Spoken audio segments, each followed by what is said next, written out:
سبحانك لا علم لنا إلا ما علمتنا إنك أنت العليم الحكيم. الحمد لله نحمده ونستعينه ونستغفره ونؤمن به ونتوكل عليه ونعوذ بالله من شرور أنفسنا ومن سيئات أعمالنا. من يهده الله فلا مضل له ومن يضلله فلا هادي له ونشهد أن لا إله إلا الله ونشهد أن محمدا عبده ورسوله والصلاة والسلام على محمد وعلى آله وأصحابه أجمعين وعلى من تبعهم بإحسان من الأئمة والهداة والدعاة والأتقياء والصالحين وعلى من سلك سبيلهم إلى يوم الدين. أما بعد فأعوذ بالله من الشيطان الرجيم. بسم الله الرحمن الرحيم. السلام علیکم ورحمۃ اللہ وبرکاتہ. آج انشاءاللہ العزیز ہم 26واں پارہ دہرائیں گے، اور یہ صرف اللہ سبحانہ و تعالی کی رحمت سے ممکن ہوا، اس کی مدد سے ممکن ہوا کہ جو سفر ہم نے شروع کیا تھا ہم اس کے 26ویں درجے پر پہنچ گئے. اللہ سبحانہ و تعالیٰ ہمیں توفیق دیں کہ جو کچھ ہم سیکھ رہے ہیں ہم اس پر عمل بھی کر سکیں. کل کے بارے میں ہم نے ایک چیز پڑھی تھی، غصے کے بارے میں. غصہ مومن کو اس کے ٹریک سے ہٹا سکتا ہے. ہم چاہتے ہیں نا کہ ہم ایمان والے ہوں، ہم اللہ کے بندے بنیں، اور ہم اچھے اخلاق جو ہیں ان کو اپنانا چاہتے ہیں. ہم چاہتے ہیں کہ ہماری شخصیت کا حصہ اچھے اخلاق بن جائیں. لیکن پھر کیا ہوتا ہے کہ شیطان کو کوئی اور جگہ نہیں ملتی ہمیں گمراہ کرنے کے لیے، تو وہ ہمیں چڑچڑا کر دیتا ہے، اور اس چڑچڑے پن میں ہم غصے میں آ جاتے ہیں. یاد رکھیے، غصہ ہر شر کی جڑ ہے، ہر برائی کی جڑ جو ہے وہ غصہ ہے، کیونکہ یہ ہر طرح کے شر کو جمع کر لیتا ہے. بعض اوقات چھوٹی سی بات ہوتی ہے لیکن غصے میں انسان اس کو پہاڑ بنا دیتا ہے، یہ رشتوں کو توڑنے کا سبب بنتا ہے، یہ دوسروں کے دلوں میں ہمارے مقام کو گرانے کا سبب بنتا ہے، یہ ہمیں اللہ سبحانہ تعالیٰ کے سامنے ہماری نیکیوں کو ضائع کرنے کا سبب بنتا ہے.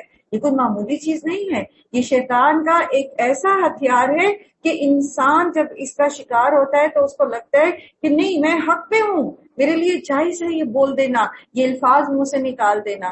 یاد رکھیے، غصہ مومن کا دشمن ہے. تو اگر ہم اللہ کے بندے بننا چاہتے ہیں اور ہم بہت غصے والے ہیں تو پھر سب سے پہلے تو اس نقصان دہ چیز کو اپنے سے دور کیجیے. ٹھیک ہے؟ اور کیسے ہوگا یہ؟ اللہ سے بہت زیادہ دعائیں مانگیں، شیطان کے شر سے پناہ لیجیے، اور جب آپ کو غصہ آنا شروع ہو یا آپ کو یہ لگے کہ بس اب مجھے غصہ آئے گا، اب یہ بندہ ایسی حرکت کرے گا جس سے مجھے غصہ آئے گا، تو پھر کیا کریں؟ اعوذ باللہ من الشیطان الرجیم پڑھنا شروع کرتے ہیں. بالکل مشکل نہیں ہے. اعوذ باللہ من الشیطان الرجیم، اعوذ باللہ من الشیطان الرجیم، اس کا ورد شروع کر دیجیے تو آپ دیکھیں گے کہ آپ کو غصہ نہیں آئے گا. 26واں پارہ شروع کرتے ہیں، سورۃ الاحقاف. بسم اللہ الرحمن الرحیم. حامیم تنزیل الکتاب من اللہ العزیز الحکیم. ما خلقنا السماوات والارض وما بینہما الا بالحق وَأَجَلٍ مُّسَمًّى. حامیم، اس کتاب کا نزول اللہ رب زبردست اور دانا کی طرف سے ہے. ہم نے زمین اور آسمان کو اور ان ساری چیزوں کو جو ان کے درمیان ہیں برحق اور ایک مدت خاص کے تعین کے ساتھ پیدا کیا ہے. مگر یہ کافر لوگ اس حقیقت سے منہ موڑے ہوئے ہیں جس سے ان کو خبردار کیا گیا ہے. نبی صلی اللہ علیہ وآلہ وسلم ان سے کہیے، کبھی تم نے آنکھیں کھول کر دیکھا بھی کہ وہ ہستیاں کیا جنہیں تم اللہ کو چھوڑ کر پکارتے ہو، ذرا مجھے دکھاؤ تو صحیح کہ زمین میں انہوں نے کیا پیدا کیا ہے، یا آسمانوں کی تخلیق اور تدبیر میں ان کا کیا حصہ ہے. اس سے پہلے آئی ہوئی کوئی کتاب یا علم کا کوئی بقیہ تمہارے پاس ہو تو وہی لے آؤ اگر تم سچے ہو، یعنی اپنی ان عقائد کے ثبوت میں. یاد رکھیے، اللہ کے سوا جس سے بھی دعا کی جائے، جس کو بھی پکارا جائے، جس کو بھی یہ سمجھ کے جس سے ریکویسٹ کی جائے، درخواست کی جائے کہ یہ میرے مسئلے سے مجھے نکالنے پر قدرت رکھتا ہے، ٹھیک ہے، تو ایسی تمام چیزیں جو ہیں یہ باطل خیالات ہیں، باطل عقائد ہیں. اور اسی طرح جیسے ہمارے ہاں لوگ کیا کہتے ہیں، جیسے کہتے ہیں یا علی مدد، ٹھیک ہے، تو اب یہ کیا کرتے ہیں، وہ وہ حضرت علی کو مدد کے لیے پکار رہے ہیں، یہ قطعی کہنا غلط ہے اور شرک ہے۔ اسی طرح کسی بھی اور کو اس طرح سے پکارنا جیسا کہ اللہ کو پکارا جاتا ہے، یہ شرک ہے، خواہ اس کے پیچھے انسان جو مرضی تعویل کر لے کہ میں تو ان کو صرف ایک میڈیٹر بنا رہا ہوں، میں تو ان کو صرف ایک واسطہ اور وسیلہ بنا رہا ہوں۔ اگر ان سے ڈائریکٹ انسان دعا کر رہا ہے تو یہ شرک ہے۔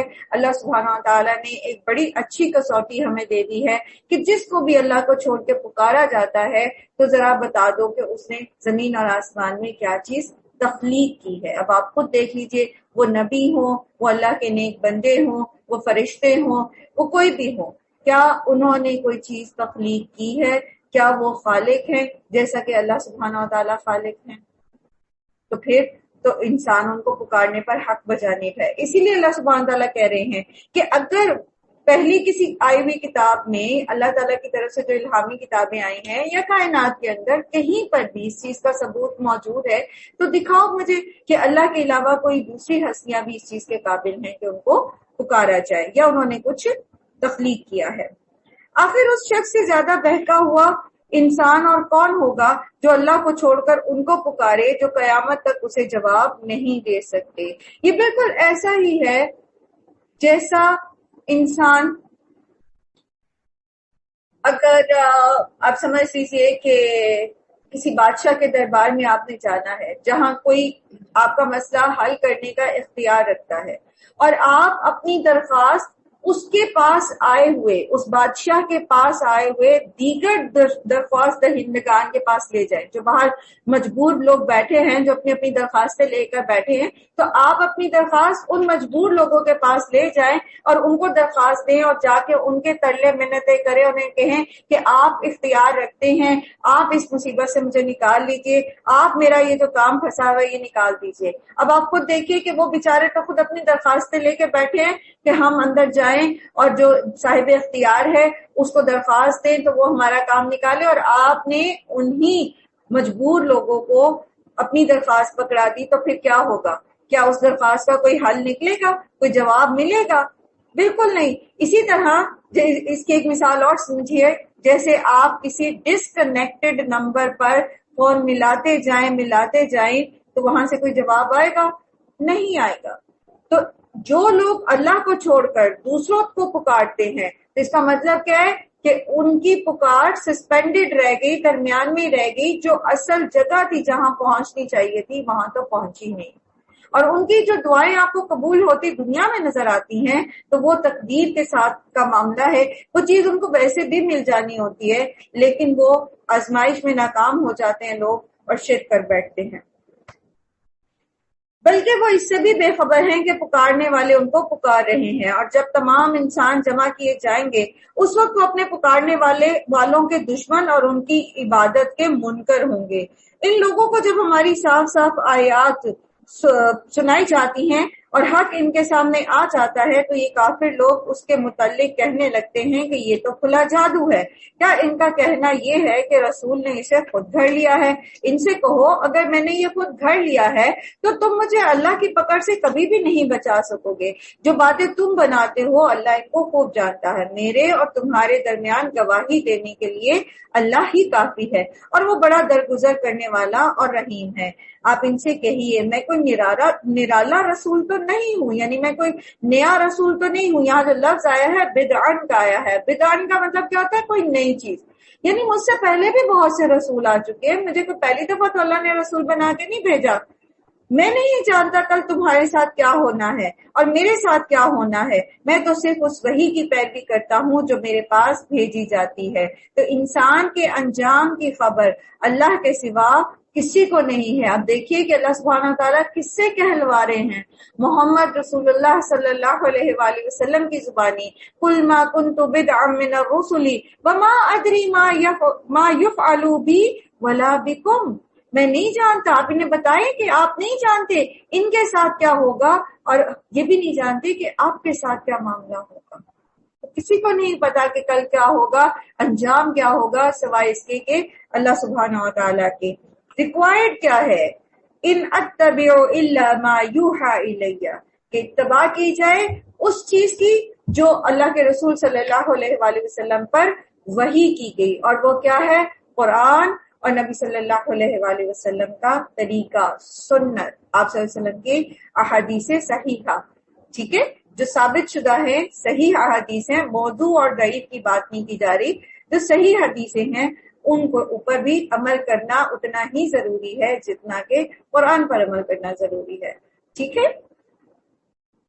اور میں ایک صاف خبردار کر دینے والے کے سوا اور کچھ بھی نہیں ہوں، ان سے کہیے کبھی تم نے سوچا کہ اگر یہ کلام اللہ ہی کی طرف سے ہوا اور تم نے اس کا انکار کر دیا تو تمہارا انجام کیا ہوگا؟ اور اس جیسے ایک کلام پر تو بنی اسرائیل کا ایک گواہ شہادت بھی دے چکا ہے، یعنی قرآن کے اوپر تو بنی اسرائیل کے لوگوں میں سے بھی کچھ نے شہادت دی، اور ایک بڑے گروہ مفسرین کا یہ دعویٰ ہے کہ یہ عبداللہ بن سلام کے بارے میں کہا جا رہا ہے، کیونکہ یہودیوں میں سے بہت کم لوگ جو ہیں وہ ایمان لائے۔ آج بھی آپ دیکھتے ہیں جو ریورٹس ہیں تو ان میں زیادہ تر تعداد جو ہے وہ عیسائیوں یا دوسرے مذاہب کے لوگوں کی ہوتی ہے۔ یہودی جو ہیں عام طور پر بہت متعصب ہوتے ہیں اور وہ اسلام قبول کرنے میں بہت ہی کم ہیں، اور وہ ایمان لے آیا اور تم اپنے گھمنڈ میں پڑے رہے، ایسے ظالموں کو اللہ ہدایت نہیں دیتا۔ تو جس نے حق پہچان لیا اور ایمان لے آیا تو وہ تو ٹھیک ہے، اور جو حق کو دیکھ لیتا ہے اور پہچاننے کے باوجود انکار کر دیتا ہے تو اس کو اللہ سبحانہ و تعالیٰ ظالم کہہ رہے ہیں۔ ظلم کس پہ وہ کر رہا ہے؟ اپنے اوپر کر رہا ہے، وہ کسی اور پر ظلم نہیں کر رہا، کیونکہ جب وہ حق کو دیکھ لینے سمجھ لینے کے باوجود اپناتا نہیں ہے، اختیار نہیں کرتا، اس کو قبول نہیں کرتا، تو آخرت میں پھر اس کو اور دنیا میں بھی بعض اوقات بہت زیادہ سخت سزا بھگتنی پڑتی ہے۔ تو پھر اصل میں اس پر کوئی ظلم نہیں کر رہا ہوتا، وہ خود اپنے اوپر ظلم کرنے والا ہے۔ وقال الذين كفروا للذين آمنوا لو كان خيرا ما سبقونا إليه، جن لوگوں نے ماننے سے انکار کر دیا ہے وہ ایمان لانے والوں کے متعلق کہتے ہیں کہ اگر اس کتاب کو مان لینا کوئی اچھا کام ہوتا تو یہ لوگ اس معاملے میں ہم سے سبقت نہ لے جا سکتے۔ اب یہاں دیکھیں کہ انہوں نے حق کا انکار کیوں کیا؟ تکبر کی وجہ سے۔ یہ چھوٹے معاشرے کے گرے پڑے لوگ، جو ان کے گمان میں گرے پڑے لوگ تھے، اللہ کے پاس ان کا بہت بڑا مرتبہ، یہ جب حق کو، یہ اس بندے کوئی بات ماننے تو ہم نہیں مان سکتے، کیوں؟ کیونکہ اگر ہم بھی ان کے برابر بیٹھیں گے تو وہ جو ہمارا شملہ ہے وہ نیچے ہو جائے گا۔ تو تکبر جو ہے وہ انکار کی وجہ بنتا ہے، اور جب ہمارے اندر ایک کانشیسنس ہوتی ہے کہ آئی ایم مسٹر رائٹ، میں صحیح ہوں، میں ہمیشہ صحیح کہتا ہوں اور میری ہی بات صحیح ہے اور میری بات ہی مانی جانی چاہیے، تو آپ دیکھ لیجئے کہ ایسے کردار حق کو سمجھ لینے کے باوجود بھی مانتے نہیں۔ تکبر ابلیس کی راہ میں بھی رکاوٹ بن گیا تھا حق کو ماننے کے لیے، اور تکبر کس کا خاصہ ہے؟ ابلیس کا۔ اس لیے رائی کے دانے برابر تکبر بھی جو ہے اگر کسی مخلوق کے دل میں ہوگا، کیونکہ یہ خاص طور پر المتکبر کون ہے؟ جو حقیقی متکبر ہے، المتکبر وہ اللہ ہے۔ ابلیس نے جو تکبر کیا وہ کیا تھا؟ وہ جھوٹ تھا، وہ بڑا بننے کی کوشش کی اس نے، لیکن وہ بڑا ہے تو نہیں۔ تو جو بڑا بننے کی کوشش کرتا ہے اور جب یہ خیال اس کے اندر ابلیس پکا کر دیتا ہے، شیطان پکا کر دیتا ہے، تو پھر وہ حق کو نہیں مانتا، حق کو حقیر سمجھنا شروع کر دیتا۔ تکبر کی ڈیفینیشن بھی یہ ہوتی ہے نا، بطر الحق وغمت الناس، لوگوں کو حقیر سمجھنا اور حق کو جھٹلا دینا۔ چونکہ انہوں نے اس سے ہدایت نہ پائی، اس لیے اب یہ ضرور کہیں گے کہ یہ تو پرانا جھوٹ ہے، حالانکہ اس سے پہلے موسیٰ کی کتاب رہنما اور رحمت بن کر آ چکی ہے، اور یہ کتاب اس کی تصدیق کرنے والی زبان عربی میں آئی ہے تاکہ ظالموں کو متنبع کر دے اور نیک روش اختیار کرنے والوں کو بشارت دے دے۔ یقیناً جن لوگوں نے کہہ دیا کہ اللہ ہی ہمارا رب ہے، پھر اس پر جم گئے، ان کے لیے نہ کوئی خوف ہے اور نہ وہ غمگین ہوں گے۔ ایسے سب لوگ جنت میں جانے والے ہیں جہاں وہ ہمیشہ رہیں گے، اور ان اعمال کے بدلے میں جو وہ دنیا میں کرتے رہے ہیں۔ تو ان الذین قالوا ربنا اللہ ثم استقاموا، تو استقامت بہت ضروری ہے۔ نہ اللہ کے رسول صلی اللہ علیہ وآلہ وسلم نے فرمایا کہ کسی آدمی کا ایمان درست نہ ہوگا یہاں تک کہ اس کا دل درست نہ ہو جائے، اور دل درست نہیں ہوگا جب تک کہ اس کی زبان درست نہ ہو جائے۔ اور اسی طرح آپ صلی اللہ علیہ وسلم نے فرمایا ثابت قدم رہو اور چاہیے کہ تم اپنا اخلاق اچھا کرو. تو اخلاق پر ایمان پر استقامت کس سے ملتی ہے؟ اچھے اخلاق سے. جیسے یہاں اگلی یہی آیت میں آپ نے پڑھا کہ اولئک اصحاب الجنت خالدین فیہا جزاء بما کانوا یعملون. تو اسی طرح آپ کو سامنے بھی میں نے ایک حدیث رکھی زبان کے درست ہونے کی. تو استقامت اختیار کرنی ہے کہ اگر ہم نے یہ سیکھا ہے کہ جھوٹ نہیں بولنا، اگر ہم نے یہ سیکھا ہے کہ ہم نے غیبت نہیں کرنی، تو پھر ہم اس پر استقامت بھی اختیار کریں. پھر اسی طرح نبی صلی اللہ علیہ وآلہ وسلم نے فرمایا تم میں سے بہترین وہ ہے جو اپنے گھر والوں کے لیے بہترین ہے. ہوتا یہ ہے کہ ہم باہر تو بہت اچھے ہوتے ہیں، ہم اپنے کولیگز میں بہت اچھے ہوتے ہیں، ہم اپنے پڑوسیوں کے ساتھ بہت اچھے ہوتے ہیں، ہم اپنے کلاس فیلوز کے ساتھ بہت اچھے ہوتے ہیں، ہم اپنے اسٹوڈینٹس کے ساتھ بہت اچھے ہوتے ہیں، ہم باہر اپنے رشتے داروں کے ساتھ بہت اچھے ہوتے ہیں. لیکن اصل میں گھر کے اندر شوہر کا بیوی کے ساتھ کیا معاملہ ہے، بیوی کا شوہر کے ساتھ، اپنے سسرال کے ساتھ، بچوں کے ساتھ، بچوں کا اپنے والدین کے ساتھ، بہن بھائیوں کا آپس میں کیا معاملہ ہے. تو ایمان پر استقامت اس وقت تک مل نہیں سکتی جب تک ہم اچھے اخلاق پر استقامت کرنے والے نہ ہوں. اور اللہ سبحانہ و تعالیٰ کے نزدیک استقامت کیا معنی رکھتے ہیں؟ اللہ کے رسول صلی اللہ علیہ وسلم نے فرمایا بے شک اللہ کے نزدیک سب سے پسندیدہ عمل وہ ہے جسے ہمیشہ کیا جائے خواہ وہ تھوڑا ہی کیوں نہ ہو. تو ایک دن جوش میں آ کے بہت زیادہ کام کر لینا اور اگلے دن بالکل ہی نہ کرنا، کبھی اپ کبھی ڈاؤن، کبھی دوڑ رہے ہیں اور کبھی سو رہے ہیں. ایسی اعمال جو ہیں وہ اللہ سبحانہ و تعالیٰ کے پاس وہ جو ہے کوئی درجہ نہیں رکھتے، بلکہ اللہ تعالیٰ پسند یہ کرتے ہیں کہ انسان مستقل مزاجی کے ساتھ خواہ تھوڑا عمل کرے لیکن مسلسل کرے، کوالٹی وائز اچھا ہو اور بے شک تھوڑا ہو لیکن مسلسل ہوتا رہے. وَوَصَّيْنَا الْإِنسَانَ بِوَالِدَيْهِ إِحْسَانًا حَمَلَتْهُ أُمُّهُ كُرْهًا وَوَضَعَتْهُ كُرْهًا وَحَمْلُهُ وَفِصَالُهُ 30 شهرا.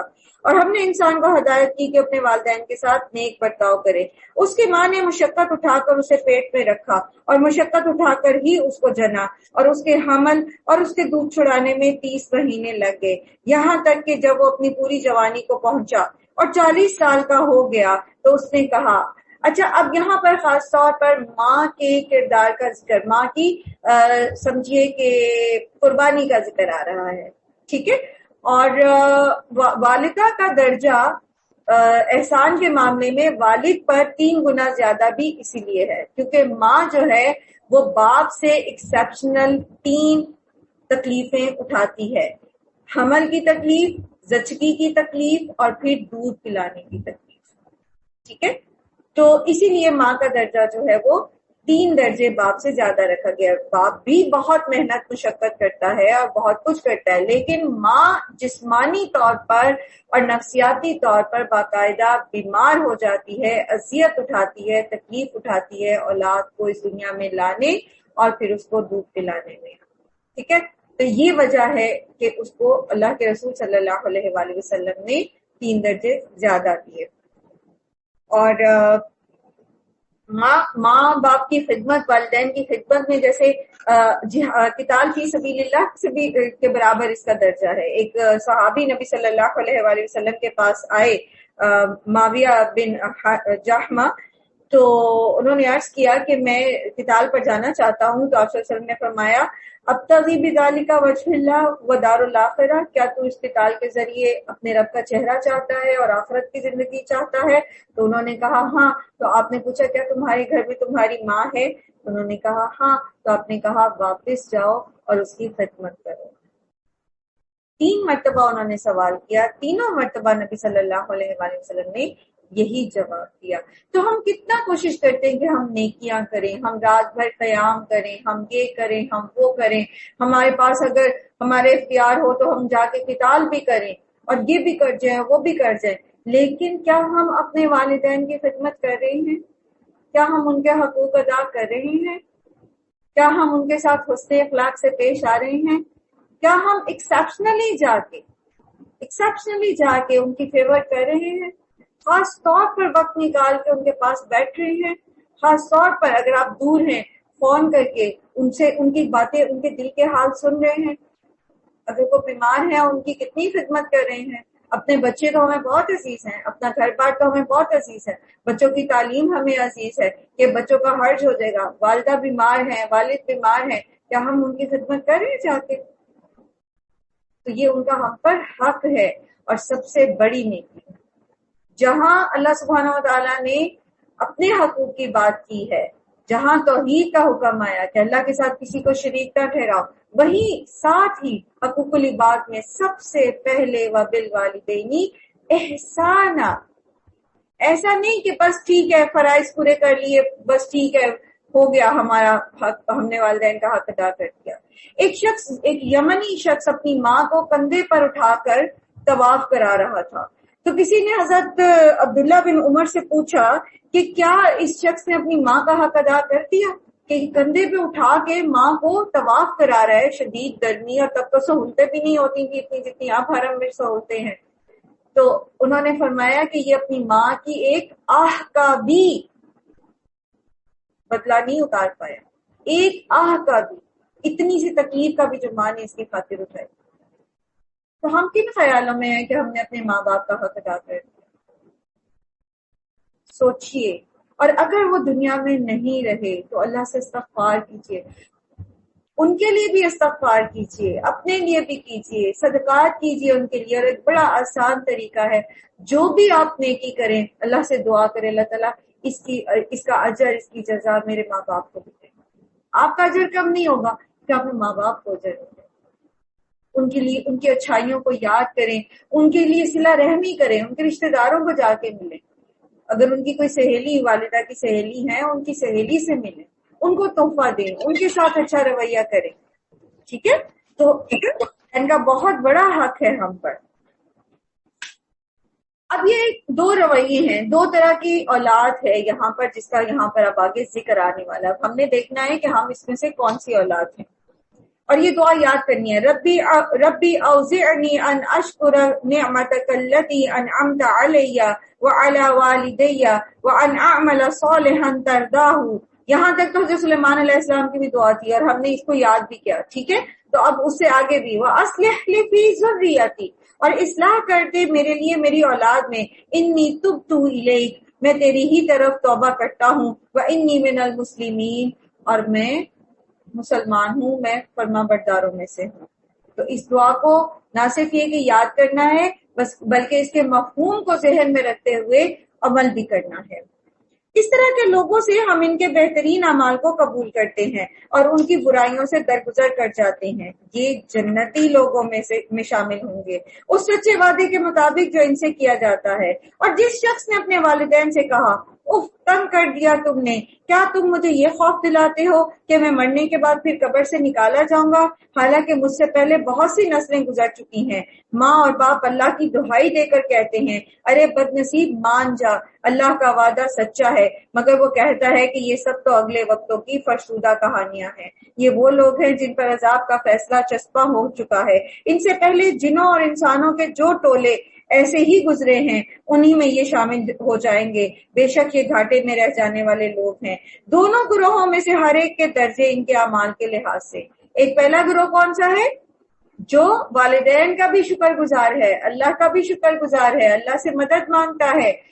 اور دوسرا کون ہے؟ جو والدین کے آگے بدتمیزی کرتا ہے، ان کی صحیح باتوں کو بھی مان کے نہیں دیتا اور ان کے ساتھ بحث کرتا ہے، اور وہ اس کے سامنے دہائیاں دیتے ہیں تو وہ کیئر نہیں کرتا، پرواہ نہیں کرتا اور اللہ کا انکار کرتا ہے، اللہ کی نافرمانیاں کرتا ہے. یاد رکھیے جو اپنے ماں باپ کا شکر گزار نہیں ہوتا نا، وہ اللہ کا شکر گزار بھی نہیں ہو سکتا.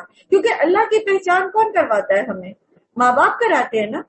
تو جب فرسٹ ہینڈ جن کے ساتھ انٹریکشن ہوتا ہے بچے کا، جن کو اس نے دیکھا ہوا ہوتا ہے، جو ہر وقت اس پر انعام کر رہے ہوتے ہیں، اس کے ایک بظاہر جو ہے وہ اس کے سمجھ لیجیے کہ سسٹینر ہوتے ہیں، جو اس کو پرووائڈ کر رہے ہوتے ہیں، اس کو پرووائڈر ہوتے ہیں. اگر وہ ان کا شکریہ ادا نہیں کر سکتا تو وہ ایک ان سین سسٹینر، ایک ان سین پرووائڈر کا شکر گزار کیسے ہو سکتا ہے؟ تو جو بچے اپنے والدین کے ناشکرے ہوتے ہیں نا، وہ اصل میں اللہ کے بھی ناشکرے ہوتے ہیں. اور یاد رکھیے کہ ہو سکتا ہے والدین کسی مقام پر غلط ہو سکتا ہے آپ کے پاس علم آیا ہے، آپ نے سیکھ لیا ہے اور والدین کو پتہ نہیں اور وہ اپنی غلطی پر اڑے ہوئے، تب بھی اللہ تعالی ہمیں یہ اجازت نہیں دیتے کہ ہم اپنے والدین یا اپنے بزرگوں کے ساتھ کوئی ایسی تلخ کلامی کریں، یا جیسے اف کہنا ہے، بدتمیزی کرنا، یا ان کے سامنے کوئی ایسا جیسچر شو کرنا ناگواری کا، اس چیز کی ہمیں اجازت نہیں۔ اور اگر ماں نہیں ہے تو خالہ کا احترام کریں۔ نبی صلی اللہ علیہ وسلم نے فرمایا خالہ ماں کی طرح ہوتی ہے۔ تو اگر آپ کی والدہ زندہ نہیں ہے اور آپ کو پتا چل رہا ہے کہ ماں کا تو بڑا حق تھا اور خالہ آپ کی زندہ ہے، تو اسی طرح اپنی خالہ کی خدمت کریں، انشاءاللہ العزیز آپ کو اجر ملے گا۔ ٹھیک ہے، یہ دونوں گروہوں میں سے ہر ایک کے درجے ان کے اعمال کے لحاظ سے ہے، تاکہ اللہ ان کے کیے کا پورا بدلہ ان کو دے۔ ان پر ظلم ہرگز نہ کیا جائے گا۔ پھر جب یہ کافر آگ کے سامنے لا کر کھڑے کیے جائیں گے تو ان سے کہا جائے گا کہ تم اپنے حصے کی نعمتیں اپنی دنیا کی زندگی میں ختم کر چکے اور ان کا لطف تم اٹھا چکے۔ اب جو تکبر تم زمین میں کسی بھی حق کے بغیر کرتے رہے اور جو نافرمانیاں تم نے کی، ان کی پاداش میں آج تم کو ذلت کا عذاب دیا جائے گا۔ دنیا میں نعمتیں مل جانا بہت اچھی بات ہے کہ نعمتیں ملیں، لیکن صحابہ کرام کا طریقہ کیا تھا اس معاملے میں؟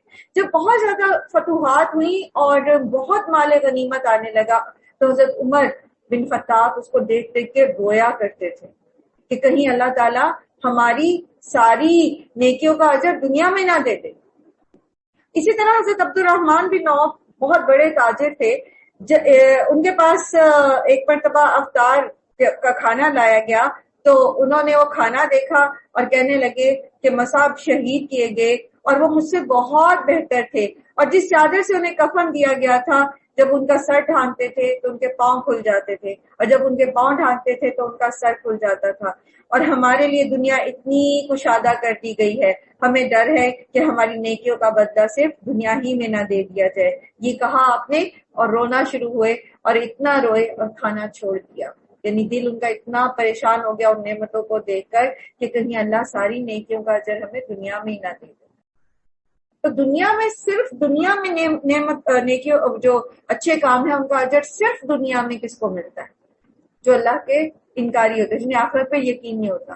دنیا میں بھی لوگوں کو اللہ تعالیٰ نیکیوں کا اجر دیتے ہیں، لیکن اس کا مطلب یہ نہیں کہ پھر آخرت میں ان کا اجر نہیں ہوگا، آخرت میں بھی اجر ملے گا۔ جیسے ایک شخص نے کہا تھا نا کہ اللہ کے رسول صلی اللہ علیہ وسلم سے کہ ہم کوئی اچھا کام کرتے ہیں اور لوگ ہماری تعریف کر دیتے ہیں، حالانکہ ہم لوگوں کو دکھانے کے لیے نہیں کرتے، ہماری نیت خالص ہوتی ہے۔ تو وہ ڈرتے تھے کہ کہیں یہ ریاکاری تو نہیں ہے، تو اللہ کے رسول صلی اللہ علیہ وسلم نے فرمایا کہ یہ عاجلہ ہے، یعنی اللہ کی طرف سے تمہیں جلد مل جانے والی خوشخبری ہے، جلد مل جانے والا اجر ہے، یہ بھی مل جائے گا اور آخرت میں بھی تمہارا اجر محفوظ رہے گا۔ لیکن جن لوگوں کا دنیا اللہ پر اور آخرت پر ایمان نہیں ہوتا تو پھر ان کو جو نعمتیں دنیا میں ملتی جاتی ہیں تو وہ پھر ان کا آخرت میں کوئی اجر نہیں ہوتا۔ اور دوسری چیز یہ کہ اگر ہم گناہ گار ہیں اور ہم غلطیاں کریں اور نعمتیں ملتی جا رہی ہیں اور خوب اضافہ ہوتا جا رہا ہے تو پھر یہ کیا ہے؟ یہ قانون استدراج ہے۔ یہ اللہ تعالیٰ کوئی ہم سے اپنی رضا نہیں شو کر رہے، یہ بلکہ اللہ تعالیٰ ہمیں ڈھیل دے رہے کہ ٹھیک ہے تم نہیں سدھر رہے نا تو لو یہ نعمتیں انجوائے کرو اور پھر آخرت میں تمہارا کوئی حصہ نہیں ہے۔ ذرا ان کو عاد کے بھائی یعنی ہود کا قصہ سناؤ علیہ السلام، جبکہ اس نے احقاف میں اپنی قوم کو خبردار کیا تھا، اور ایسے خبردار کرنے والے اس سے پہلے بھی گزر چکے تھے اور اس کے بعد بھی آتے رہے کہ اللہ کے سوا کسی کی بندگی نہ کرو، مجھے تمہارے حق میں ایک بڑے ہولناک دن کے عذاب کا اندیشہ ہے۔ انہوں نے کہا کیا تو اس لیے آیا ہے کہ ہمیں بہکا کر ہمارے معبودوں سے برگشتہ کر دے؟ اچھا تو لے اپنا وہ عذاب جس سے تو ہمیں ڈراتا ہے، اگر تو واقعی سچا ہے۔ اس نے کہا کہ اس کا علم تو اللہ کو ہی ہے، یعنی عذاب کس وقت آئے گا یا کیسے آئے گا، میں تو صرف وہ پیغام تمہیں پہنچا رہا ہوں جسے دے کر مجھے بھیجا گیا ہے، مگر میں دیکھ رہا ہوں کہ تم جہالت برت رہے ہو۔ پھر جب انہوں نے اس عذاب کو اپنی وادیوں کی طرف آتے دیکھا تو کہنے لگے یہ بادل ہے جو ہمیں سیراب کر دے گا، نہیں بلکہ یہ وہی چیز ہے جس کی تم جلدی مچا رہے تھے، یہ ہوا کا طوفان ہے جس میں دردناک عذاب چلا آ رہا ہے، اپنے رب کے حکم سے ہر چیز کو تباہ کر ڈالے گا۔ آخرکار ان کا یہ حال ہوا کہ ان کے رہنے کی جگہوں کے سوا کچھ بھی وہاں نظر نہیں آتا تھا۔ اس طرح ہم مجرموں کو بدلہ دیا کرتے ہیں۔ ان کو ہم نے جو کچھ دیا تھا تم لوگوں کو نہیں دیا، یعنی مشرکین مکہ کو خطاب کیا جا رہا ہے کہ آج جس طرح کے اسٹیبلشڈ اور ویل ڈیولپڈ قوم تھی، تم تو اس طرح کے نہیں ہو۔ ان کو ہم نے کان، آنکھیں اور دل سب کچھ دے رکھے تھے، مگر وہ کان ان کے کسی کام نہ آئے، نہ آنکھیں نہ دل، کیونکہ وہ اللہ کی آیات کا انکار کرتے تھے۔ پھر وہ اس چیز کے پھیر میں آ گئے جس کا وہ مذاق اڑاتے تھے۔ تو بات دراصل یہ ہے کہ جب اللہ کی آیات پڑھ کر سنائی جائیں اور لوگ نصیحت قبول نہ کریں تو پھر کیا ہوتا ہے؟ پھر ان کے دل اندھے ہو جاتے ہیں، ان کی آنکھیں اندھی ہو جاتی ہیں، اور کان رکھنے کے باوجود وہ بہرے ہو جاتے ہیں۔ اللہ کی آیات کا انکار کرنے سے انسان کے دل پر سیل لگ جاتی ہے، دل پر زنگ چڑھ جاتا ہے۔ بہت ڈرنے کی بات ہے۔ جب اللہ سبحانہ تعالیٰ کی آیات ہمارے سامنے آتی ہیں تو ہمارے دل سے کیا آواز نکلتی ہے؟ سمعنا و اطعنا، یا پھر ہم یہ کہتے ہیں کہ بس ٹھیک ہے چلیں دیکھیں گے، جب وقت ہوگا کر لیں گے، اور ٹھیک ہے اور باقی لوگ بھی تو نہیں کر رہے اور کوئی بات نہیں، اب تو زمانہ ہی ایسا ہے اور یہ تو پھر دیکھی جائے گی اور بڑھاپے میں کر لیں گے۔ کچھ اس طرح کی باتیں تو نہیں ہمارے دل میں آتی۔ ہمیں اپنے دل کا جائزہ لیتے رہنا چاہیے کہ چاہے وہ سود کے متعلق آیات ہیں، چاہے وہ ازواج کے حقوق کے متعلق آیات ہیں، چاہے وہ قتال کے متعلق آیات ہیں، چاہے وہ وراثت کے متعلق آیات ہیں، کسی بھی چیز کے متعلق آیات ہیں، ہمارے دل میں کیا خیال پیدا ہوتا ہے جب ہم اللہ کی آیات کو سنتے ہیں؟ ہمارے گرد و پیش کے علاقوں میں بہت سی بستیوں کو ہم ہلاک کر چکے ہیں۔ ہم نے اپنی آیات بھیج کر بار بار طرح طرح سے ان کو سمجھایا، شاید کہ وہ باز آتے۔ پھر کیوں نہ ان ہستیوں نے ان کی مدد کی جنہیں اللہ کو چھوڑ کر انہوں نے اللہ کے تقرب کا ذریعہ بناتے ہوئے معبود بنا لیا تھا، بلکہ وہ تو ان سے کھو گئے، اور یہ تھا ان کا جھوٹ اور ان بناوٹی عقیدوں کا انجام جو انہوں نے گھڑ رکھے تھے۔ اور جب ہم نے جنوں کے ایک گروہ کو تمہاری طرف لے آئے تاکہ وہ قرآن سنیں، جب وہ اس جگہ پہنچے جہاں آپ صلی اللہ علیہ وآلہ وسلم قرآن پڑھ رہے تھے تو انہوں نے آپس میں کہا خاموش ہو جاؤ۔ پھر جب پڑھا جا چکا تو خبردار کرنے والے بن کر اپنی قوم کی طرف پلٹے۔ نبی صلی اللہ علیہ وآلہ وسلم ایک مرتبہ ایک جگہ پر باز کہتے ہیں کہ طائف سے واپسی پر نخلا کے مقام پر عشاء یا فجر یا تہجد کی نماز میں نبی صلی اللہ علیہ وآلہ وسلم قرآن پڑھ رہے تھے، کیونکہ ان میں جو ہے وہ جہری تلاوت ہوتی ہے نا، تو وہاں سے اس وادی میں سے جنوں کا ایک گروہ گزرا تو انہوں نے سنا، اور اس کا پھر فردر ذکر انشاءاللہ العزیز آپ سورہ جن میں بھی پڑھیں گے، ٹھیک ہے۔ تو جب نبی صلی اللہ علیہ وآلہ وسلم قرآن پڑھ رہے تھے تو انہوں نے کیا کہا؟ انصتو، خاموش ہو جاؤ۔ ان کو وحی کی پہچان تھی، وہ مسلمان نہیں تھے، لیکن جیسے ایک اور جگہ آتا ہے کہ وہ کہیں گے کہ آگے اگلی آیت میں آ رہا ہے کہ وہ کہیں گے کہ ہم نے تو یہ موسیٰ کے اوپر بھی اس طرح کا کلام بھیجا گیا، گویا وہ حضرت موسیٰ کی کتاب سے واقف تھے، ٹھیک ہے۔ تو انہوں نے جیسے ہی قرآن سنا خاموش ہو گئے اور اس کو مان لیا، اور فوراً ہی اس کی تبلیغ کرنے کے لیے، ابلاغ دین کے لیے نکل پڑے اپنی قوم کی طرف۔ تو جیسے ہی سنا پہلے دن سے ہی دعوت کا کام شروع کر دیا۔ نبی صلی اللہ علیہ وآلہ وسلم نے کیا فرمایا تھا؟ بلغوا عنی ولو آیہ، مجھ سے ایک آیت ہی آگے پہنچا دو، جو تم سنتے ہو اس کو منوان آگے پہنچا دو، کیونکہ بعض اوقات سننے والے سنانے والے سے زیادہ بہتر عمل کرنے والے ہوتے ہیں۔ تو اس میں کبھی بھی تنگ دل نہ ہوا کریں اور بخیلی نہ کریں کہ آپ لوگوں تک حق بات پہنچانے والے بنیں۔ جو آپ کو صحیح کنفرم علم ہے ضرور اس کو دوسروں تک پہنچائیں۔ ہو سکتا ہے کہ وہ ہم سے بھی زیادہ اچھے طریقے سے عمل کرنے والے ہوں، تو وہ جب عمل کریں گے تو ہمیں بھی اجر ملے گا، ٹھیک ہے نا۔ انہوں نے جا کر کہا اے ہماری قوم کے لوگوں، ہم نے ایک کتاب سنی ہے جو موسیٰ کے بعد نازل کی گئی ہے، تصدیق کرنے والی ہے اپنے سے پہلے آئی ہوئی کتابوں کی، رہنمائی کرتی ہے حق اور راہ راست کی طرف۔ اے ہماری قوم کے لوگوں، اللہ کی طرف بلانے والے کی دعوت کو قبول کر لو اور اس پر ایمان لے آؤ۔ اللہ تمہارے گناہوں کو معاف کر دے گا اور تم سے درگزر کرے گا اور تمہیں عذاب علیم سے بچا لے گا۔ اور جو کوئی اللہ کے داعی کی بات نہیں مانے گا وہ زمین میں خود کوئی بلبوتا نہیں رکھتا ہے کہ اللہ کو ضد کر دے، اور نہ اس کے کوئی ایسے حامی اور سرپرست ہیں کہ اللہ سے اس کو بچا لیں۔ ایسے لوگ تو کھلی گمراہی میں پڑے ہوئے ہیں۔ اور کیا ان لوگوں کو یہ سجائی نہیں دیتا کہ جس اللہ نے یہ زمین اور آسمان پیدا کیے ہیں ان کو بناتے ہوئے وہ جو تھکا نہیں وہ ضرور اس پر بھی قدرت رکھتا ہے کہ مردوں کو دوبارہ زندہ کر اٹھائے؟ کیوں نہیں، یقیناً وہ ہر چیز کی قدرت رکھتا ہے۔ جس روز یہ کافر آپ کے سامنے لائے جائیں گے اس وقت ان سے پوچھا جائے گا کہ کیا یہ حق نہیں ہے؟ یہ کہیں گے ہاں ہمارے رب کی قسم۔ اللہ فرمائے گا اچھا تو اب عذاب کا مزہ چکھو اپنے اس انکار کی وجہ سے جو تم کرتے رہے۔ بس اے نبی صلی اللہ علیہ وآلہ وسلم صبر کیجئے جس طرح اولو العزم رسولوں نے صبر کیا، اور ان کے معاملے میں جلدی نہ کرو۔ جس روز یہ لوگ اس چیز کو دیکھ لیں گے جس کا انہیں خوف دلایا جا رہا ہے تو انہیں یوں معلوم ہوگا کہ دنیا میں یہ دن کی ایک گھڑی بھر سے زیادہ نہیں رہے، بات پہنچا دی گئی، اب کیا نافرمان لوگوں کے سوا کوئی اور ہلاک ہوگا؟ تو بات دراصل یہ ہے کہ دنیا کی زندگی تو مختصر ہے۔ جو لوگ صرف دنیا کی طلب میں لگے رہتے ہیں، جو صرف دنیا ہی کے پیچھے بھاگتے بھاگتے بھاگتے اپنی ساری زندگی گزار دیتے ہیں، قیامت کے دن وہ سوچیں گے کہ اس گھڑی بھر کی خاطر ہم نے ہمیشہ کی زندگی برباد کر دی، لیکن اس وقت کی سوچ کچھ بھی فائدہ نہیں دے گی۔ سورۃ محمد، بسم اللہ الرحمن الرحیم۔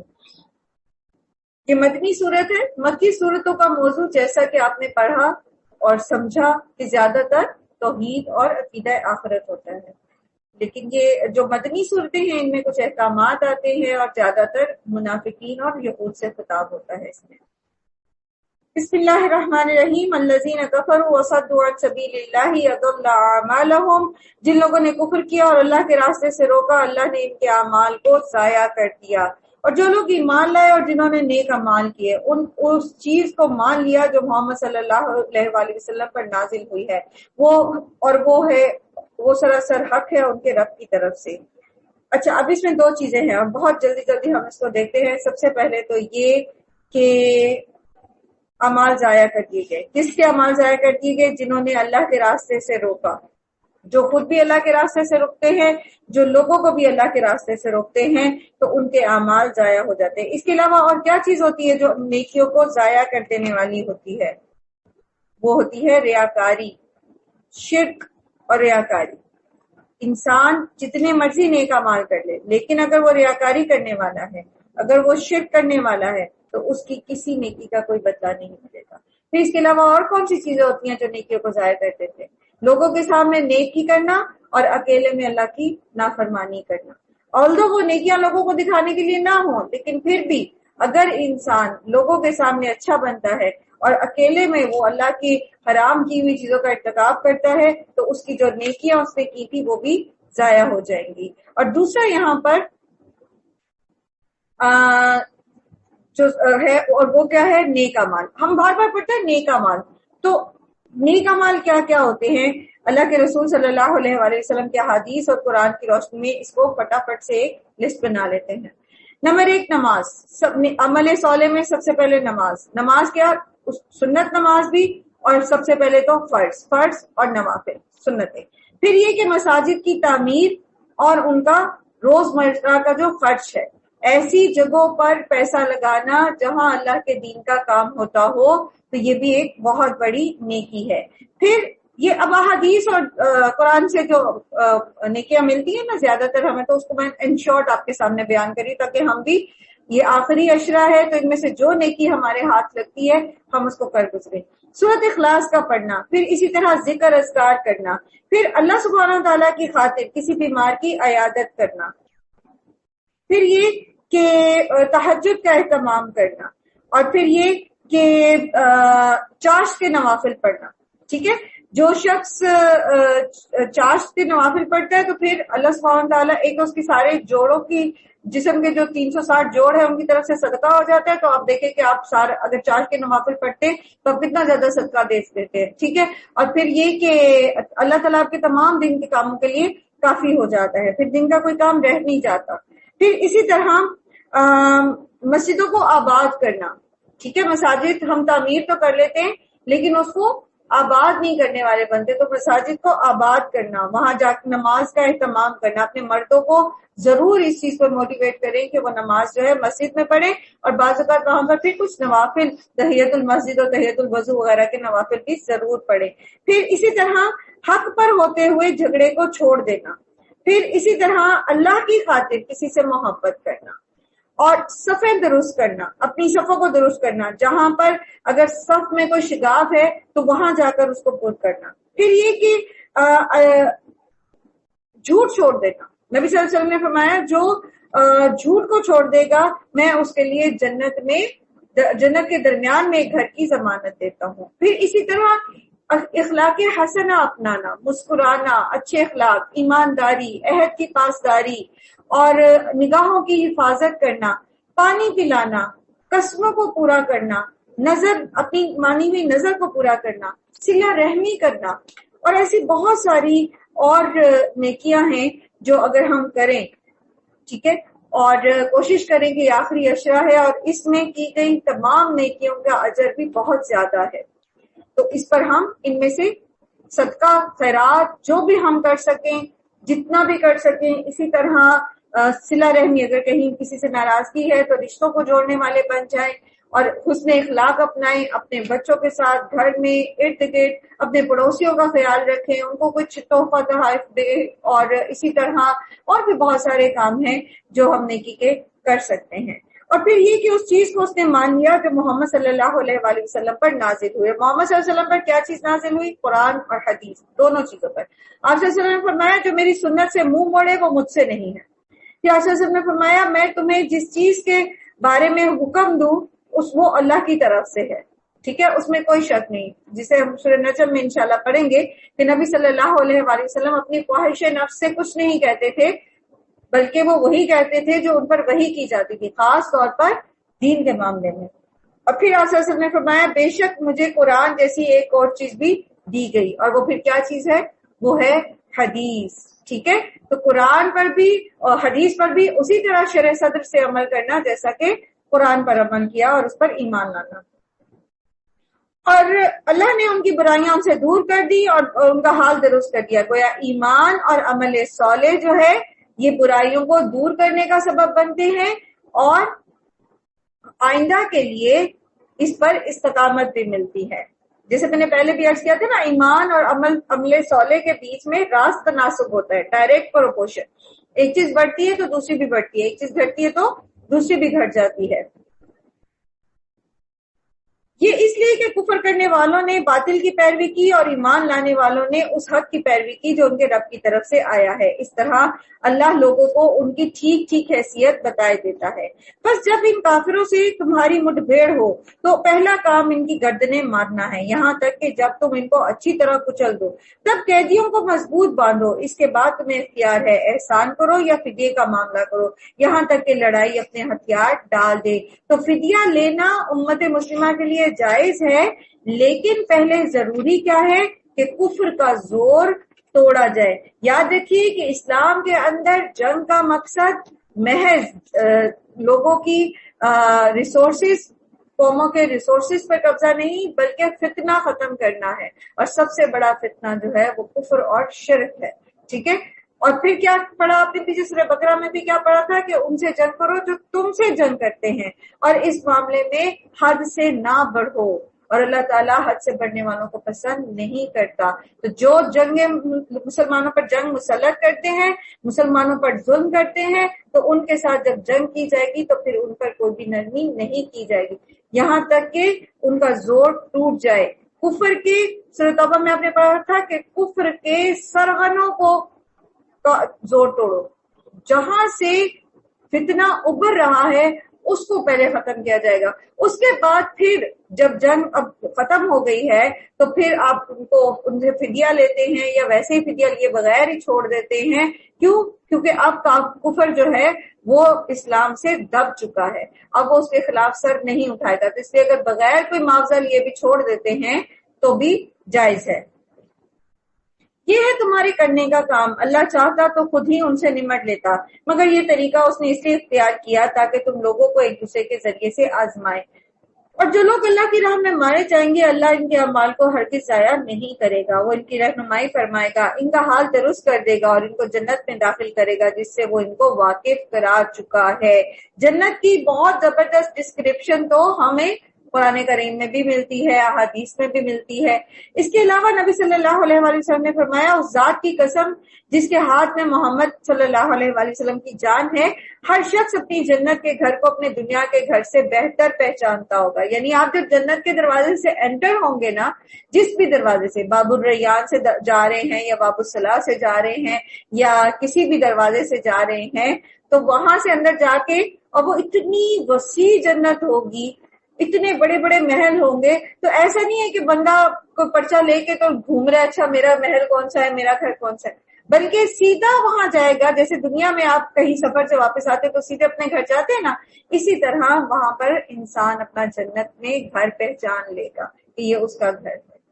سبحان اللہ, سبحان تعالیٰ ہم سب کو وہاں پر ملائے. اے لوگوں جو ایمان لائے ہوگا تم اللہ کی مدد کرو گے تو وہ تمہاری مدد کرے گا. اور اللہ کی مدد کرنے سے مراد کیا ہے؟ اللہ کے دین کا کام. کیونکہ اللہ کو تو اپنے لیے تو مدد کی ضرورت نہیں ہے نا, اور نہ ہی دین کے کام کی مدد کی ضرورت ہے. اللہ چاہے تو سب کو مسلمان بنا دے, اللہ چاہے تو خود بخود اپنے لشکر بھیج دے اور دین نافذ کرا دے پوری دنیا میں. تو اللہ کو ضرورت نہیں ہے, یہ سب میں ہماری اپنی ضرورت. پھر جنت میں بھی تو جانا ہے نا, بغیر کام کیے جنت میں چلے جائیں گے. اس لیے اللہ تعالیٰ ہمیں کوئی نہ کوئی کام بتا دیتے ہیں کہ آپ یہ کام کریں. اور تمہارے قدم مضبوط جما دے گا. رہے وہ لوگ جنہوں نے کفر کیا ہے تو ان کے لیے ہلاکت ہے, اور اللہ نے ان کے اعمال کو بھٹکا دیا ہے کیونکہ انہوں نے اس چیز کو ناپسند کیا جسے اللہ نے نازل کیا ہے, لہٰذا اللہ نے ان کے اعمال ضائع کر دیے. کیا وہ زمین میں چلے پھرے نہ تھے کہ ان لوگوں کا انجام دیکھتے تھے ان سے پہلے گزر چکے ہیں. اللہ نے ان کا سب کچھ ان پر الٹ دیا, اور کافروں کا حامی اور ناصر کوئی نہیں. ایمان لانے والوں اور نیک عمل کرنے والوں کو اللہ ان جنتوں میں داخل کرے گا جن کے نیچے نہریں بہتی ہیں, اور کفر کرنے والے بس دنیا کی چند روزہ زندگی کے مزے لوٹ رہے ہیں. والذین کفروا یتمتعون ویأکلون کما تأکل الانعام, اور ایسے کھا رہے ہیں جیسے جانور کھاتے ہیں, کیونکہ انہیں آخرت کی تو امید کوئی نہیں. اور وہ کہتے ہیں بس یہ دنیا کی 4 دن کی زندگی ہے, کھاؤ پیو عیش کرو مزے کرو. جیسے جانوروں کو آپ نے دیکھا ہوگا کہ اکثر وہ چل پھر رہے ہوتے, جہاں کھڑے ہوتے ہیں منہ مارنا شروع کر دیتے ہیں. تو کفار کی مثال اللہ تعالیٰ نے جانوروں سے دی, کیونکہ کفار کی جو نظر ہوتی ہے وہ صرف دنیا کے فائدوں پر ہوتی ہے, انہیں آخرت کی امید نہیں ہوتی. تو وہ جیسا چاہتے ہیں وہ کرتے ہیں. تو جب انسان اپنی خواہش نفس کی پیروی کرتا ہے تو پھر کیا ہوتا ہے, وہ خواہش نفس اس کو اللہ اور اس کے رسول کے راستے سے ہٹا دیتی ہے. اے نبی صلی اللہ علیہ وآلہ وسلم, کتنی ہی بستیاں ایسی گزر چکی ہیں جو آپ کی اس بستی سے بہت زیادہ زور آور تھی جس سے آپ کو نکال دیا ہے. انہیں ہم نے اس طرح ہلاک کر دیا کہ کوئی ان کا بچانے والا نہ تھا. بھلا کہیں ایسا ہو سکتا ہے کہ جو اپنے رب کی طرف سے ایک صحیح ہدایت پر ہو اور وہ ان لوگوں کی طرح ہو جائے جن کے لیے ان کا برا عمل خوشنما بنا دیا گیا ہے اور وہ اپنی خواہشات کے پیروکار بن گئے ہیں. پرہیزگاروں کے لیے جس جنت کا وعدہ کیا گیا ہے اس کی شان تو یہ ہے کہ اس میں نہریں بہ رہی ہیں, نتھرے ہوئے صاف پانی کی نہریں, ایسے دودھ کی جس کے مزے میں ذرا فرق نہ آیا ہوگا, ایسی شراب کی نہریں جو پینے والوں کے لیے لذیذ ہوں گی, اور صاف شفاف شہد کی نہریں بہ رہی ہوں. اب آپ خود بتائیے, کیا جنت کی یہ میزبانی اچھی ہے یا زقوم کا درخت؟ کل پڑھا تھا نا, کیا چیز بہتر ہے؟ تو پھر کس کے لیے کوشش کرنی چاہیے ہمیں؟ اس میں ان کے لیے طرح طرح کے پھل ہوں گے اور ان کے رب کی طرف سے بخشش ہوگی. ان لوگوں کی طرح کیا وہ ان لوگوں کی طرح ہو سکتے ہیں جو جہنم میں ہمیشہ رہیں گے اور جنہیں ایسا گرم پانی پلایا جائے گا جو ان کی آنتیں تک کاٹ دے گا؟ کبھی تجربہ کیجیے گا, اپنے سامنے کھولتا ہوا پانی رکھیے ایک پیالے میں، اور ایک پیالے میں کوئی اپنا من پسند مشروب رکھیے گا، اور پھر سوچئے گا کہ ان میں سے میں کیا پینا چاہتی ہوں۔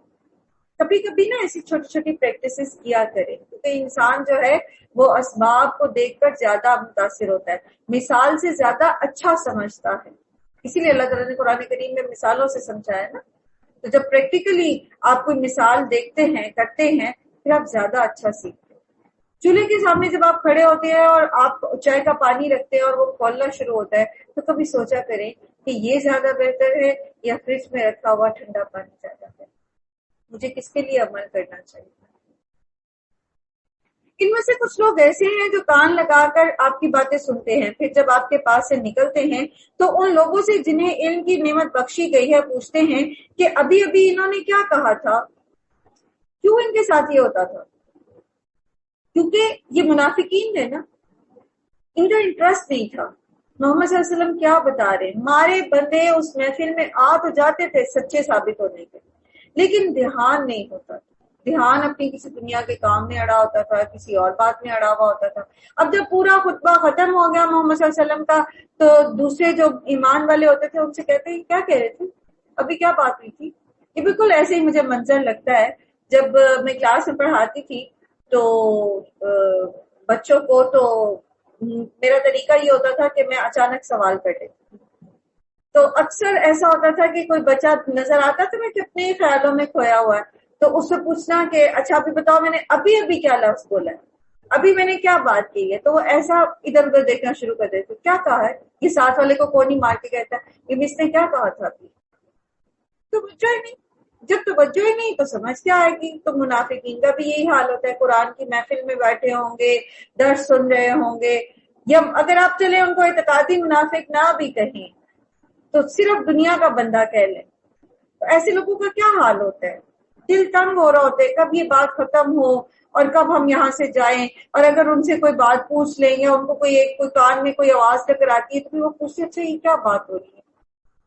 تو آپ خود دیکھ لیں کہ ایک وہ شخص جو کانشیس ہو کے علم سیکھتا ہے اور ایک وہ جو ایسا علم سیکھتا ہے، تو پھر عمل کس کا پختہ ہوگا، زیادہ اچھا عمل کس کا ہوگا، جو چلتے پھرتے بس ایسے ہی دوسرے دھیانوں میں لگا ہوا سن رہا ہے، یا وہ جو بیٹھ کے سکون سے پوری توجہ کے ساتھ سنے گا۔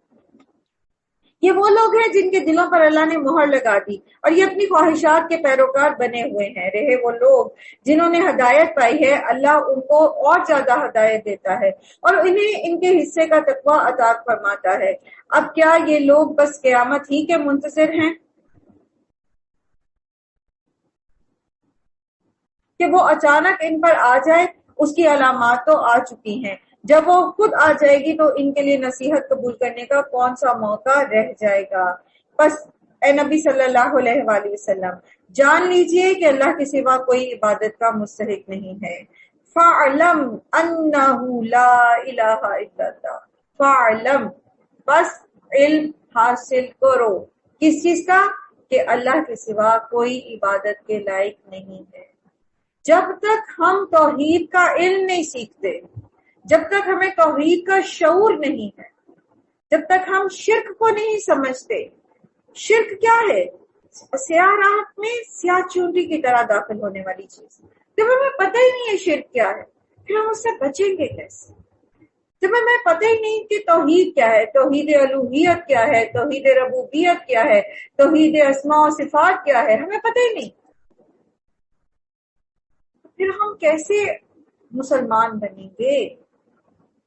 پھر علم کی اہمیت کا پتہ چلتا ہے۔ جب تک ہم قرآن نہیں پڑھتے نا، قرآن کو سمجھ کے نہیں پڑھتے، چاہے آپ جتنی مرضی فقہ کی کتابیں پڑھ لیں، ڈھیروں ڈھیر کتابیں، جب تک آپ کے پاس قلب کی فقہ نہیں ہے، دل کی فقہ نہیں ہے جو آپ کو قرآن دیتا ہے، کوئی فائدہ نہیں۔ وہ اقبال کا ہی غالباً شعر ہے نا کہ زبان سے کہہ بھی دیا لا الہ تو کیا حاصل۔ جب دل ہی انسان کا مسلمان نہیں ہوگا تو خالی زبان سے آپ جو کچھ، قلب و نگاہ جو مسلمان نہیں تو کچھ بھی نہیں۔ تو جب ہماری نگاہ اور دل، جو نگاہ اللہ سبحانہ وتعالیٰ یہ کہتے ہیں نا آنکھیں اندھی نہیں ہوتی دل اندھے ہوتے، تو جب وہی مسلمان نہیں ہوگی، جب ہمیں شعور ہی نہیں ہوگا کہ ہم کہہ کیا رہے ہیں زبان سے، تو پھر کچھ بھی حاصل نہیں ہوگا۔ اسی طرح قرآن کریم میں مختلف جگہ اللہ سبحانہ تعالیٰ فرماتے ہیں اعلم انما الحیات الدنیا لعب، علم حاصل کرو اس چیز کا کہ دنیا کی زندگی صرف ایک کھیل ہے۔ یہ اس لیے نہیں ہے کہ اس کے پیچھے ساری زندگی لگا دو اور ہمیشگی کی زندگی ضائع کر دو۔ پھر اللہ تعالیٰ فرماتے ہیں وَاعْلَمْ أَنَّمَا أَمْوَالُكُمْ وَأَوْلَادُكُمْ فِتْنَةٌ، علم حاصل کرو اس چیز کا، سیکھو اس بات کو، سمجھو اس بات کو کہ مال اور اولاد آزمائش ہوتی ہیں، اس آزمائشوں سے کیسے گزرنا ہے اس چیز کا علم حاصل کرو۔ پھر اللہ تعالیٰ فرماتے ہیں اسی طرح، اچھا یہ جو علم حاصل کرنے کی بات ہو رہی ہے نا، تو ابن عیینہ سے کسی نے علم کی فضیلت کے بارے میں پوچھا کہ علم کی فضیلت کیا ہے۔ ہم بہت لاپرواہ میں سے ہر کسی کو نیکیوں کا بہت شوق، ہم یہ کر لیں ہم وہ کر لیں، لیکن وہ نیکیاں ہیں کیا، وہ سیکھنے کے لیے ہمارے پاس ٹائم نہیں۔ تو ابن عیینہ سے کسی نے پوچھا کہ علم کی فضیلت کیا ہے، تو کہنے لگے علم کا ذکر عمل سے پہلے آیا ہے، علم ہوگا تو عمل کریں گے نا۔ اور یہ صرف رمضان تک نہیں ہونا چاہیے، یاد رکھیے رمضان کے بعد بھی یہ ہمارا لائف سٹائل ہونا چاہیے۔ جہاں جاتے ہیں علم نافع لے کے اٹھے، بچوں سے بھی سیکھیں، پرندوں سے سیکھیں، چیونٹیوں سے سیکھیں، انسانوں سے سیکھیں، اپنے دوست احباب سے سیکھیں، لیکن علم نافع سیکھنے والا۔ مومن ہر وقت سیکھنے والا ہوتا ہے، کبھی یہ نہیں سمجھتا کہ بس میں نے بہت سیکھ لیا ہے۔ اور سب سے پہلے کیا، قرآن کا علم اور حدیث کا علم سیکھیں۔ فَاعْلَمْ أَنَّهُ لَا إِلَهَ إِلَّا اللَّهُ وَاسْتَغْفِرْ لِذَنبِكَ وَلِلْمُؤْمِنِينَ وَالْمُؤْمِنَاتِ، اور معافی مانگیے، استغفار کیجیے اپنے قصور کے لیے بھی اور مومن مردوں اور عورتوں کے لیے بھی۔ اور اللہ آپ کی سرگرمیوں کو بھی جانتا ہے اور تمہارے ٹھکانے سے بھی واقف ہے۔ جو لوگ ایمان لائے ہیں وہ کہہ رہے تھے کہ کوئی سورت کیوں نہیں نازل کی جاتی، یعنی جس میں جنگ کا حکم ہو، مگر جب ایک محکم صورت نازل کر دی گئی جس میں جنگ کا ذکر تھا، تو آپ نے دیکھا کہ جن کے دلوں میں بیماری تھی، یعنی اب ان کا ایمان پختہ نہیں تھا، تو وہ تمہاری طرف اس طرح دیکھ رہے تھے جیسے کسی پر موت چھا گئی ہو۔ افسوس ان کے حال پر کہ زبان سے تو اطاعت کا اقرار اور اچھی اچھی باتیں کرتے ہیں، مگر جب قطعی حکم دے دیا گیا تو اس وقت وہ اللہ سے اپنے عہد میں سچے نکلتے تو ان کے لیے ہی اچھا تھا۔ اب کیا تم لوگوں سے اس کے سوا کوئی اور توقع کی جا سکتی ہے کہ اگر تم الٹے منہ پھر گئے تو زمین میں فساد برپا کرو گے اور آپس میں ایک دوسرے کے گلے کاٹو گے؟ یہ لوگ ہیں جن پر اللہ نے لعنت کی ہے، یعنی منافقین کا ذکر ہو رہا ہے یہ سارا، کہ جب تک کوئی صورت نہیں آئے گی تو اس وقت کیا تھا، کہتے تھے، اب بڑی شو مارتے تھے کہ جی ہم بھی جہاد کریں گے، ہم بھی قتال کریں گے، اور جب آ گئی تو پھر جو جن کے دلوں میں بیماری تھی، منافقت تھی، ان کا یہ حال ہوا جو یہاں پر ہم نے پڑھا۔ یہ وہ لوگ ہیں جن پر اللہ نے لعنت کی، ان کو اندھا اور بہرا بنا دیا۔ کیا ان لوگوں نے قرآن پر غور نہیں کیا یا ان کے دلوں پر قفل چڑھے ہوئے ہیں؟ حقیقت یہ ہے کہ جو لوگ ہدایت واضح ہو جانے کے بعد پھر اس سے پھر گئے، ان کے لیے شیطان نے ان کے کاموں کو آسان کر دیا، یعنی ان کے گناہ کا راستہ ان کے لیے آسان کر دیا، اور جھوٹی توقعات کا سلسلہ ان کے لیے دراز کر رکھا ہے، یعنی ان کو جھوٹی مغفرت کی امیدیں اور بے بنیاد عقائد کی روشنی میں ان کو بہکا رکھا ہے۔ جیسے یہود کے بارے میں آتا ہے نا سورہ آل عمران میں، آپ نے پڑھا کہ وہ کہتے تھے کہ لن تمسنا النار الا ایاما معدودات، کیا وہ تو ہم پھینکے نہیں جائیں گے آگ میں، ہم تو اللہ کے بیٹے اور چہیتے ہیں، لیکن اگر پھینک بھی دیے گئے فار سم ریزن تو بس پھر چند دنوں بعد ہمیں نکال لیا جائے گا۔ تو اللہ تعالیٰ فرماتے کہ ان کے اس عقیدے کی خرابی نے دین کے اس خرابی ان کو دین سے جو ہے وہ دور کر رکھا ہے۔ ٹھیک ہے، تو یہ جو عقیدے کی خرابی ہے نا، خاص طور پر آخرت کے عقیدے کی خرابی، یہ انسان کو جو ہے یہ سیدھے رستے سے ہٹا دیتی ہے اور شیطان کا آسان شکار بنا دیتی ہے۔ پھر اللہ فرماتے کہ ان لوگوں نے قرآن پر غور نہیں کیا۔ قرآن ہمیں کیا فائدہ دیتا ہے؟ آپ کہتے ہیں کہ قرآن کو لازم پکڑ لو کیونکہ قرآن عقل کی تیزی ہے، یا آپ کو باشعور بناتا ہے، شارپ کرتا ہے آپ کو، ٹھیک ہے، حکمت کی روشنی ہے، اس سے آپ کو حکمت آتی ہے، علم کا سرچشمہ ہے، اور اللہ کی طرف سے نازل کی ہوئی کتابوں میں سب سے جدید کتاب ہے۔ اللہ نے تورات میں فرمایا کہ میں محمد کہ میں تم پر جدید تورات نازل کروں گا جو نابینا آنکھوں، بہرے کانوں اور غفلت میں پڑے ہوئے دلوں کو کھول دے گی۔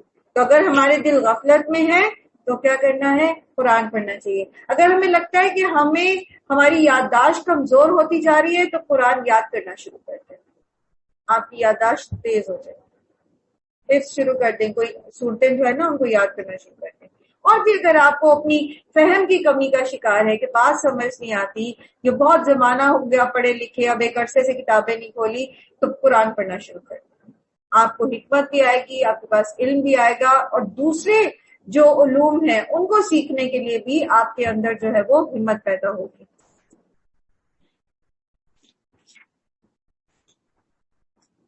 حقیقت یہ ہے کہ جو لوگ واضح ہدایت کے آ جانے کے بعد پھر اس سے پھر گئے تو ان کے لیے شیطان نے ان کی روش کو آسان کر دیا ہے اور جھوٹی توقعات کا سلسلہ ان کے لیے دراز کر رکھا ہے۔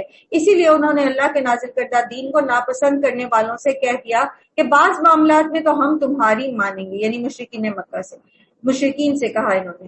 اللہ ان کی یہ خفیہ باتیں خوب جانتا ہے۔ پھر اس وقت ان کا حال کیا ہوگا جب فرشتے ان کی روحیں قبض کریں گے اور ان کے منہ اور ان کے پیٹھوں پر مارتے ہوئے انہیں لے جائیں گے۔ یہ اسی لیے تو ہوگا کہ انہوں نے اس طریقے کی پیروی کی جو اللہ کو ناراض کرنے والا تھا اور اس کی رضا کا راستہ اختیار کرنا پسند نہیں کیا۔ اسی بنا پر اس نے ان کے سب اعمال ضائع کر دیے، یعنی منافقین نے جو مارے بندے نیکیاں کی بھی ہوں گی ان کا بھی ان کو کوئی اجر نہیں ملے گا۔